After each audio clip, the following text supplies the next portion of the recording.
here with Tank, Lowe, and Jameson, and I'm Sean. So guys, ugly win, but like you said, win is a win. Very. Yes, it is. Let's recap the game. What are your thoughts on the game? Well, me, like you said, it's an ugly win, horrible, but we won. So, win goes in the win column. It doesn't really matter. But they do have a lot of work to do. It looked like Hoyer was getting his feet back when he threw about, I think it was like a 36-yard reception to Jordan Cameron. But then Jordan Cameron ended up getting hit really, really hard in his neck, and it took him out the rest of the game. Could have been a lot worse. Really could. Yeah, from my understanding, we only got 6 yards at the end of the first half. Yeah, 6 yards rushing. Six total Rushing yards. Rushing. My thing of it is that we've always been established as a running team.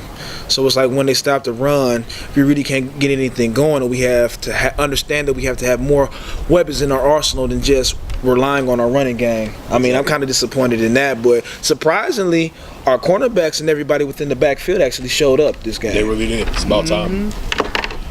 I'd say for me, I mean, it's a win. Yes, it is an ugly win, but it feels more like a loss to me because I didn't really see any progress anywhere. I mean, Alex Mack was a big loss for us, obviously, but the O-line kind of took a step back. Defensively, we did pretty good. I thought we did well. Offensively, it seems like ever since week 3, we've just kind of been stagnant. But I don't know. I just think Hoyer just really needs to step it up, just kind of help his guys out. And we just need to kind of better this thing. But it is a win. We're 4-3. It's the first time we've been 4-3 since 2007. So can't really complain there. But and Hoyer is creeping up. Yeah. He's creeping up on Tim Couch. He's a 7-3 as a starter for the Browns. Oh, Tim Couch. Tim Couch. The thing I like about Hoyer, I was all in for, bringing in Johnny Manziel, but we're 4-3 right now. So I kind of don't want to mess up that chemistry, that winning chemistry that we have.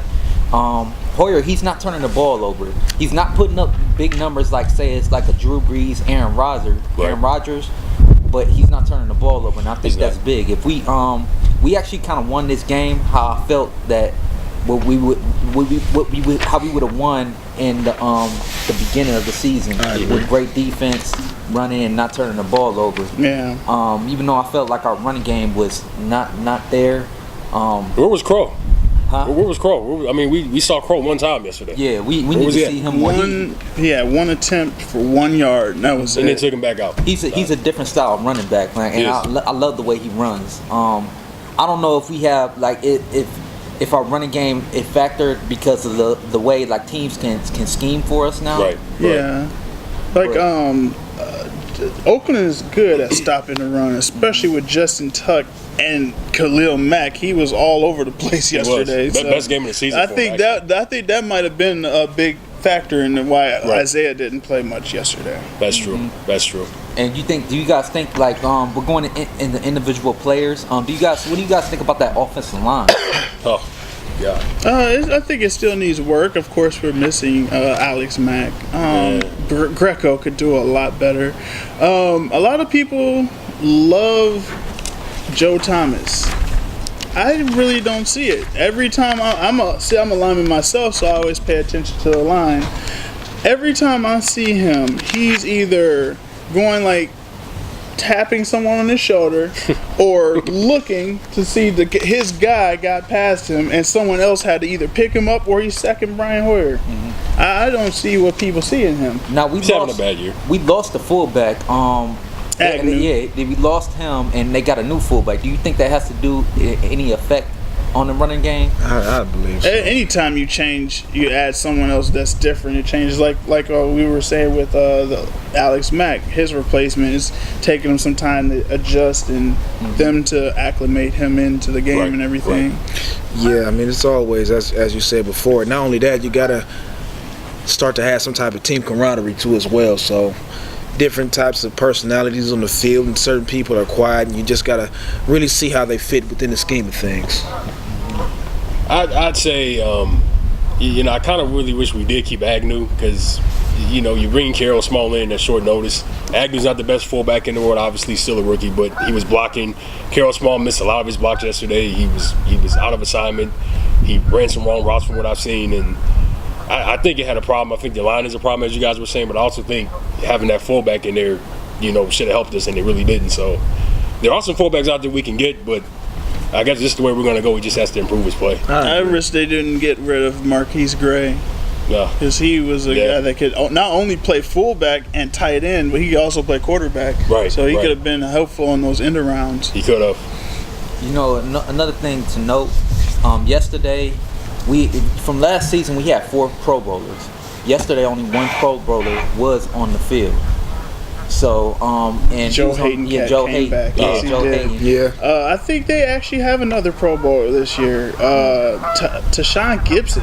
He's had an interception in the last 3 games. He is a ball hawk. Yeah. He is a ball hawk. Yes, he is. And then he's hurt right now, but like I was saying in the beginning of the season, look out for Pierre Desir. They said he should be ready in about 2 weeks, and they're going to start getting him some rotations into that lineup as well.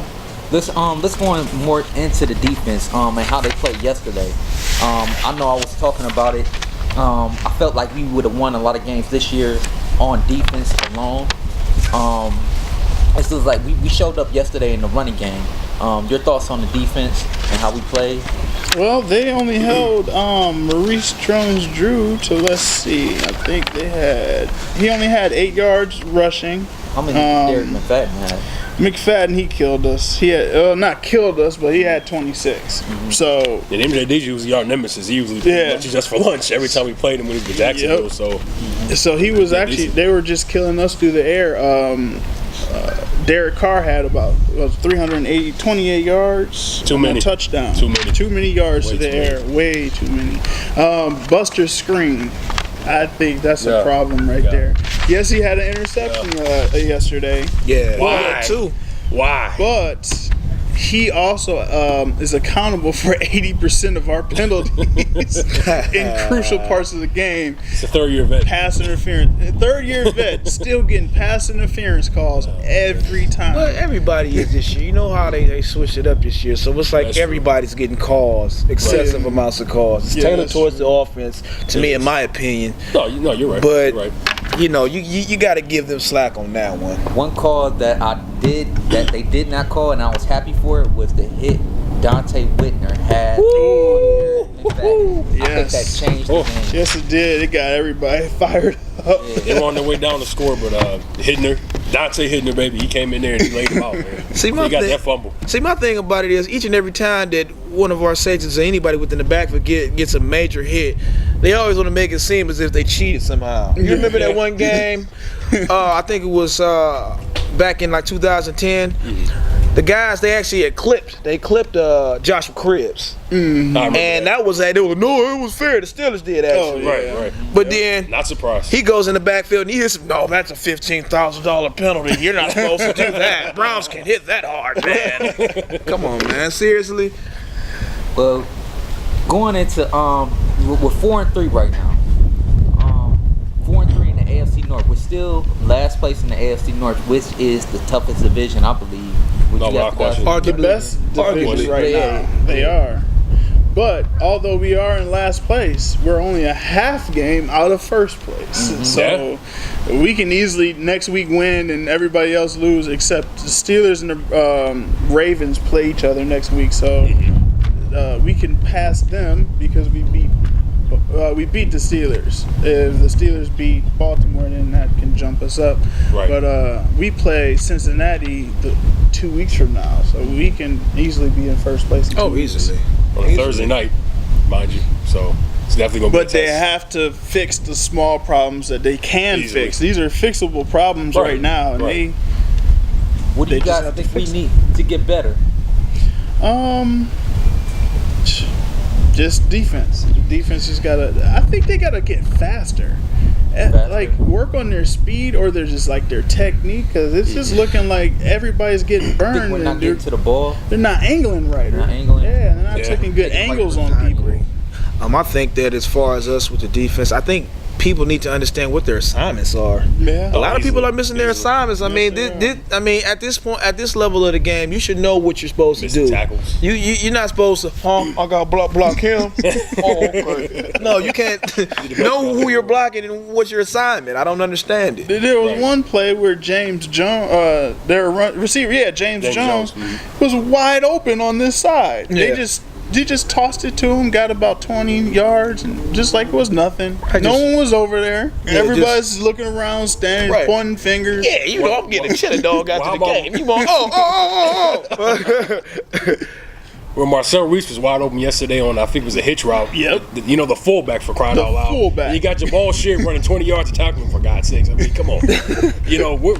Get your guys. This is the NFL. Know your assignments. Yeah, I that should have agree. been Hayden's. That was his guy, and But he did good. He did real good. he that did game. good. He I'm did not good. gonna You bag know. on Hayden, but he did fine. He did really good. But Well, hey, this about wraps it up for this segment. And we're gonna get into the World Series right now. What's been yes. going on? So, Game 6. oh yeah, We got, who do we have coming up for the matchup? We have PZ coming out for San Francisco, and Ventura. Giordano. Ventura coming out for Kansas City.